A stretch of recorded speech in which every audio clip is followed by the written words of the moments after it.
In the name of Allah, the most gracious, the most merciful. We are going to share lecture number 29 of Surah Al Baqarah with you, which covers verses 60-61. These verses highlight the miraculous provision of water for Bani Israel, and also reflect on their ungrateful attitude towards their divine purpose. Until now, we have already shared translations and brief explanations of the first 59 verses of Surah Al Baqarah in small lecture segments. If you are new to the channel and truly wish to understand the Quran, I highly recommend that you listen to the 15 introductory lectures on the Quran, as well as all previous lectures on Surah Al-Fatiha and Surah Al Baqarah. This will help you maintain continuity and context in your Quranic understanding. Let's begin with verse 60. Bismillahirrahmanirrahim. وَإِذِ اسْتَسْقَى مُوسَى لِقَوْمِهِ فَقُلْنَا اضْرِبْ بِعَصَاكَ الْحَجَرَ فانفجرت من 12 عينا قد علم كل أناس مشربهم كلوا واشربوا من رزق الله ولا تعثوا في الأرض مفسدين. Translation. And recall, when Moses prayed for water for his people, we said, "Strike the rock with your staff." Then 12 springs gushed forth from it. Each tribe knew its drinking place. We said, "Eat and drink from the provision of Allah, and do not spread disorder on the earth." As you know, the nation of Bani Israel consisted of 12 tribes, descending from the 12 sons of Prophet Yaqub, peace be upon him. As we've discussed in previous lectures, after their escape from Pharaoh, they were in a state of nomadic migration. While Allah had already provided them with temporary shelter through the shade of clouds and with the food provided in the form of manna and salwa, they now faced the challenge of water scarcity. When Moses, peace and blessings be upon him, prayed to Allah, he was instructed to strike a specific rock with his staff. Upon doing so, 12 separate springs burst forth, one for each tribe, eliminating the possibility of conflict over water. The verse concludes with, كلوا واشربوا من رزق الله ولا تعثوا في الأرض مفسدين. Eat and drink from the provision of Allah, and do not act wickedly on the earth, spreading corruption. This miracle is reported to have occurred in the Sinai Peninsula, and visitors can still observe the rock, which is said to retain the split marks of those springs. The separate springs ensured peace and clarity among the tribes.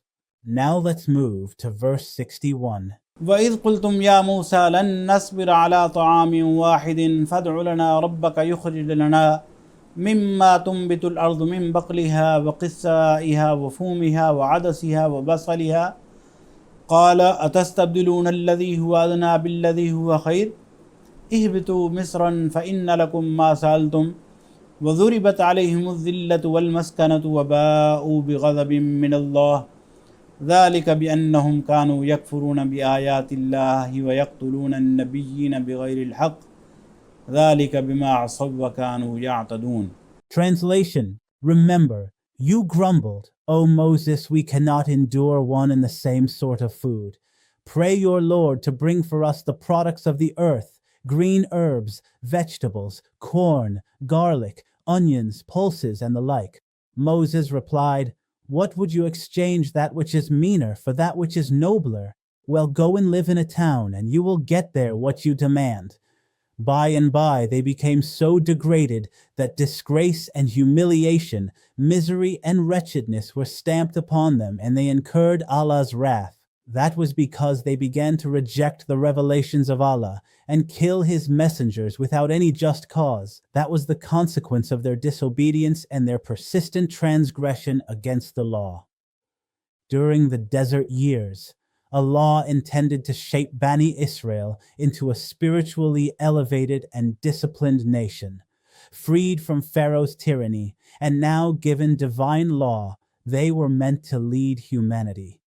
However, when they found themselves relatively secure, they abandoned this lofty purpose. Despite the miraculous and effortless provision of heavenly food, they began to demand ordinary produce that required farming and worldly toil. a sign of their lack of spiritual aspiration and gratitude. This request represented a silent rebellion, an unwillingness to live a life centered on trust in divine provision and a preference instead for worldly struggle. They were turning away not just from manna and salwa, but from the mission Allah had assigned them. The verse states, ذلك بأنهم كانوا يكفرون بآيات الله. That was because they repeatedly disbelieved in the signs of Allah. This disbelief had three major forms: rejection of revelation. They outright denied the divine commands that clashed with their desires. 2. Defiant disobedience. Even when they recognized a command as divine, they deliberately disobeyed it with arrogance. 3. Distortion of revelation. They altered the meanings and interpretation of Allah's revelations to suit their whims. The verse also says, ويقتلون النبيين بغير الحق. And they killed his messengers without any just cause. This was among the gravest of their crimes. The Bible itself recounts the killings of several prophets at the hands of the Israelites, including Prophet Hanani, Elijah, Zechariah, Micaiah, Jeremiah, Amos, and John the Baptist, Yahya, peace be upon them. They even attempted to kill Jesus, Isa, peace be upon him, though Allah protected him. Alhamdulillah, Lecture 29 is now complete, in which we covered the translation and explanation of verses 60 and 61.